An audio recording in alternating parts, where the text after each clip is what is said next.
പരമോ പാരമ്പര്യമോ നമ്മൾ പഠിച്ചതുകൊണ്ട് ചെയ്യുന്ന ഒരു കടമയോ അല്ല. വിശുദ്ധ അമ്മ ത്രേസ്യ ഞെട്ടിക്കുന്ന ഒരു സത്യം വെളിപ്പെടുത്തി. വിശുദ്ധ കുർബാന ഒരു ആത്മീയ യുദ്ധക്കളമാണ്. ആ യുദ്ധക്കളത്തിലേക്ക് നിങ്ങൾ പ്രവേശിക്കുന്നത് ആയുധമില്ലാതെയാണ്. എന്തിനു വേണ്ടി പ്രാർത്ഥിക്കണമെന്ന് തുടക്കത്തിൽ തന്നെ നിങ്ങൾക്ക് അറിയില്ലെങ്കിൽ, കാർമികൻ പിതാവിന്റെയും പുത്രന്റെയും പരിശുദ്ധാത്മാവിന്റെയും നാമത്തിൽ എന്ന് പറയുമ്പോൾ ഭൂരിഭാഗം പേരും യാന്ത്രികമായി ഒരു ചിന്തയുമില്ലാതെ ആമേൻ പറയുന്നു. ചിലരുടെ ചിന്ത ഉച്ചഭക്ഷണത്തെ കുറിച്ചാണ്. മറ്റു ചിലർ വാങ്ങാനുള്ള സാധനങ്ങളുടെ ലിസ്റ്റ് ഓർക്കുന്നു.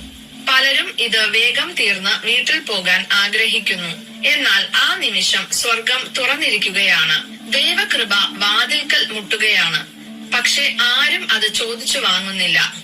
കാരണം എങ്ങനെ ചോദിക്കണമെന്ന് ആർക്കും അറിയില്ല. ഈ വാക്കുകൾ കേൾക്കുമ്പോൾ നിങ്ങളും ഈ നിമിഷം നഷ്ടപ്പെടുത്തിയിട്ടുണ്ടെന്ന് തിരിച്ചറിയുന്നുണ്ടെങ്കിൽ നിങ്ങളുടെ പൂർണ്ണ ശ്രദ്ധ ഇവിടെ നൽകുക. കമന്റ് ബോക്സിൽ കർത്താവെ, ദിവ്യബലിയിൽ ശ്രദ്ധയോടെ പങ്കെടുക്കാൻ എന്നെ സഹായിക്കണമേ എന്ന് ഇപ്പോൾ തന്നെ ടൈപ്പ് ചെയ്യുക.